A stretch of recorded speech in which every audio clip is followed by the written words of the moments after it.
I want to go to Israel. Okay. So is it Yeah.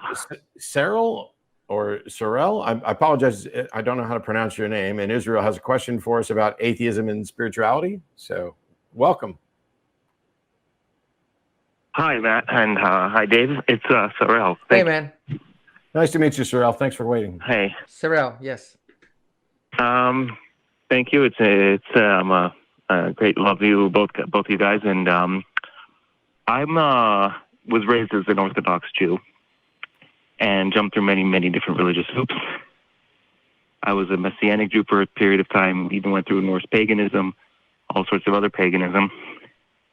And now I'm an atheist, and I have found myself recently looking into spirituality and yoga in particular.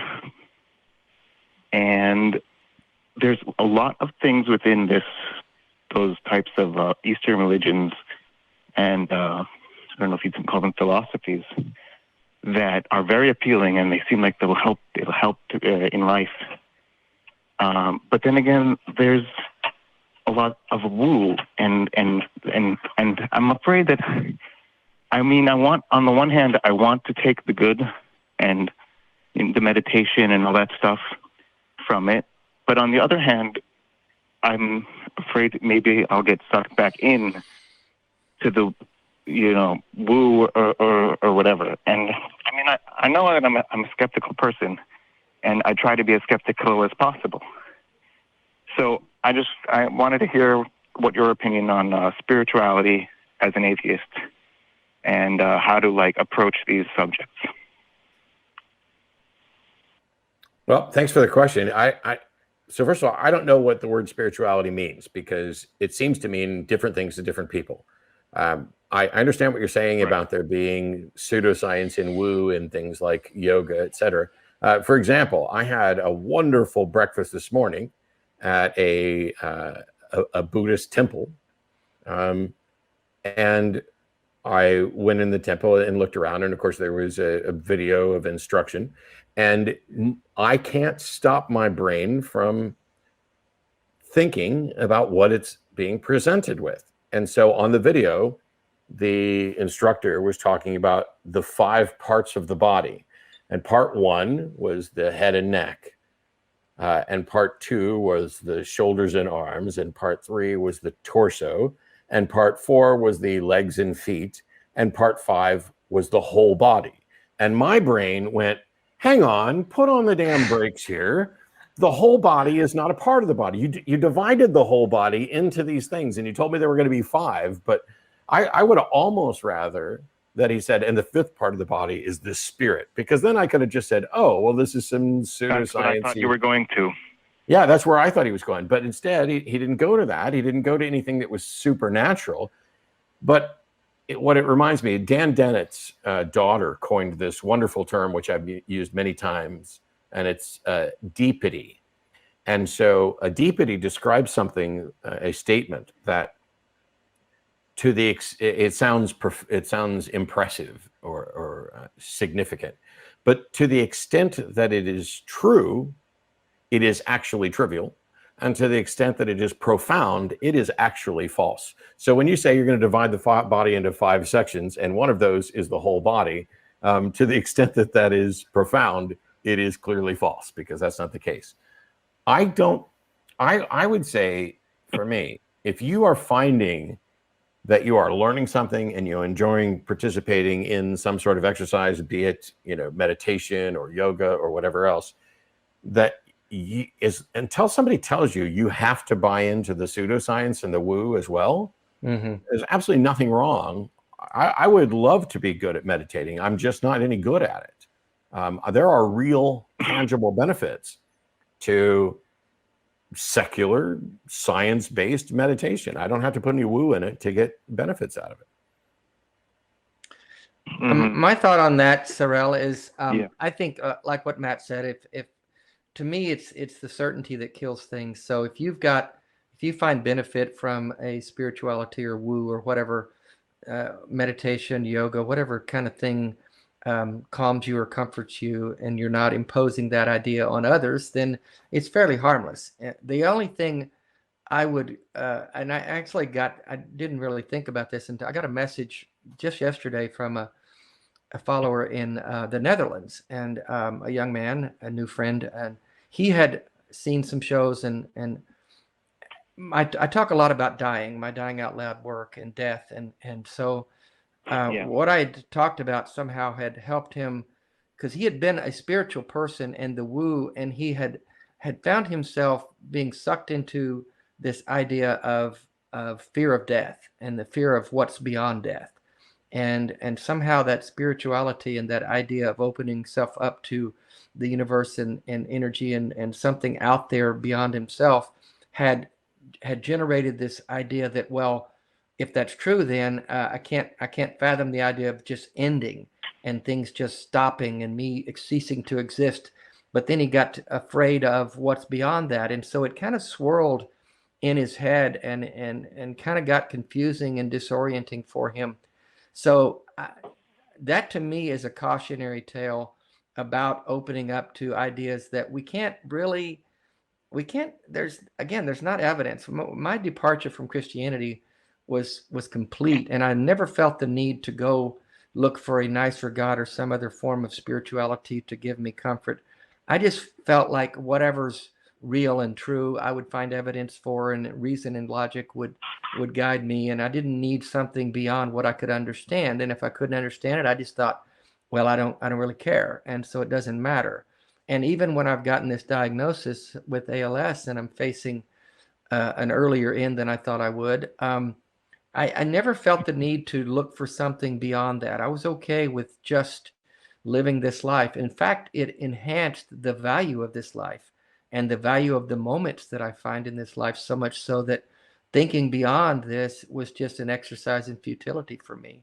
But I'll just finish with going back to what I said. If you find comfort and some kind of pleasure in that, and it doesn't harm anyone else, I find no inherent harm in that.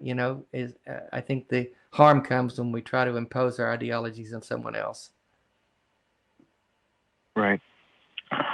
So, yeah, and what I wanted to say in regards to what you said, Dave, was, first of all, I've heard of many episodes of yours, and I found that your journey is very empowering and amazing. And yeah, what you said is it reminds me of a passage from the Norse pagan Havamal, where it says, and it's my favorite, and I don't remember anything much else from the Havamal: men die and cattle die, but there's one thing that lives forever, and that's a man's reputation. And I try to live my life by that, because I don't know if I'm going to live forever or not. I don't know if there's an afterlife or not. But what I do know is that once I do die, the only thing that people remember of me would be my reputation and what I left here for humanity. And yeah. That's good. So your story, reminds me of that a lot. And yeah, I mean, and like what Matt said regarding to don't know the definition of spirituality. I mean, I've heard that a lot. I've listened to a lot of episodes. And the thing is yeah, everybody has a different explanation for spirituality.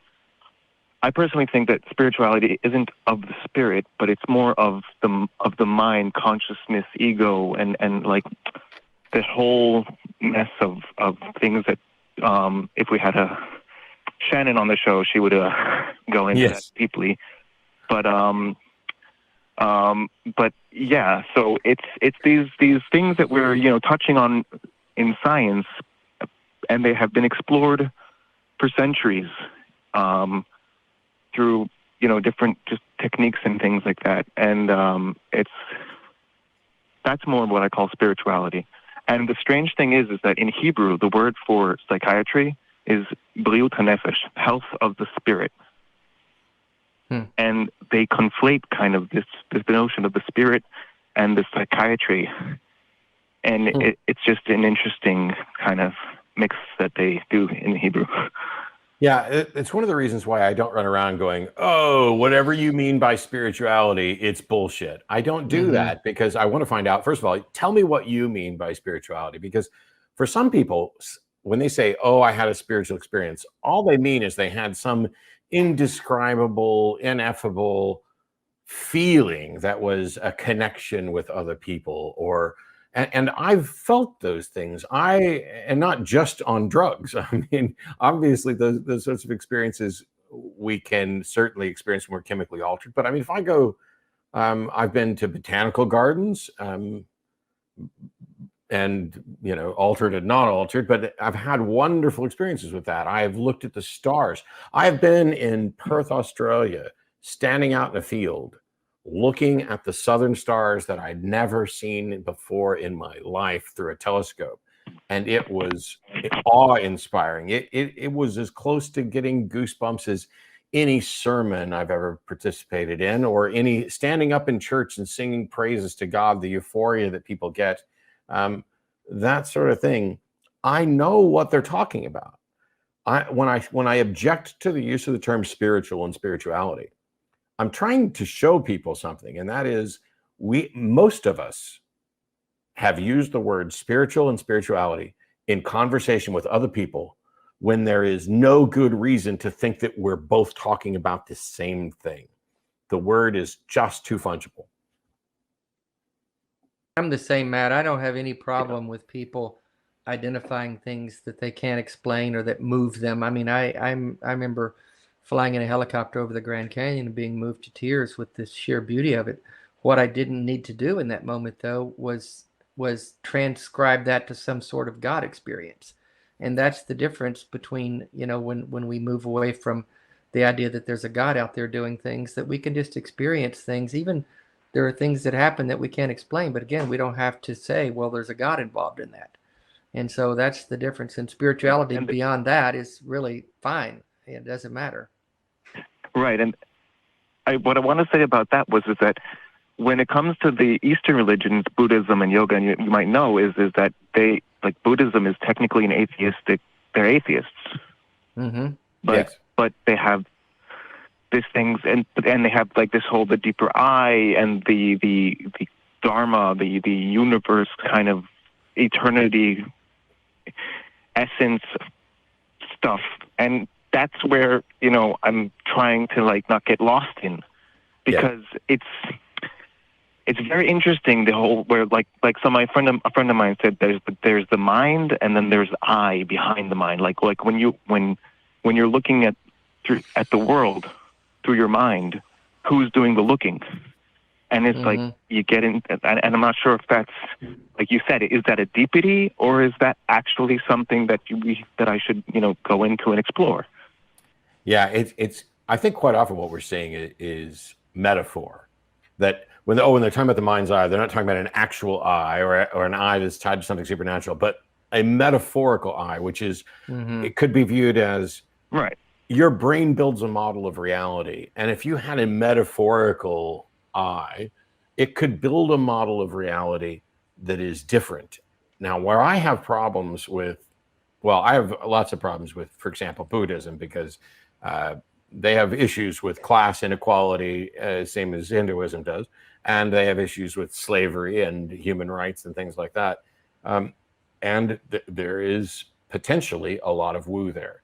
And so if somebody told me, hey, you need to, if I was sitting there with Bill Hicks and he told me to squeegee my third eye, I'd ask him what he was talking about. And if he said, oh, I'm talking about a metaphorical construct that is how your brain perceives reality. If you are, coming from a cis, het, straight, privileged, white upbringing in the West, and which I am, and I look at the world, I'm going to see things in a certain way. And it's not going to be possible for me to truly see things as, let's say, an African-American trans woman would see the world. But it may be possible for me to get closer to that with some sort of training in how to force my brain to model the world from a perspective that was once foreign to me through this process of familiarization. And if that's what somebody meant by, hey, let's get the eye behind your brain, I could get behind that, because all you're really doing is saying, we're going to train your brain to think about things by removing as much of the baggage about you as possible. And to some extent, my limited understanding of some versions of Buddhism, that this death of the self, I think that's what they're trying to do. I don't want to, I don't understand it, and I don't see it as anything that we need to put into language that would be confusing or spiritual. Yeah. I appreciate the call. Thank you, Sarel. Thank you very much. Have a great weekend. Thank you.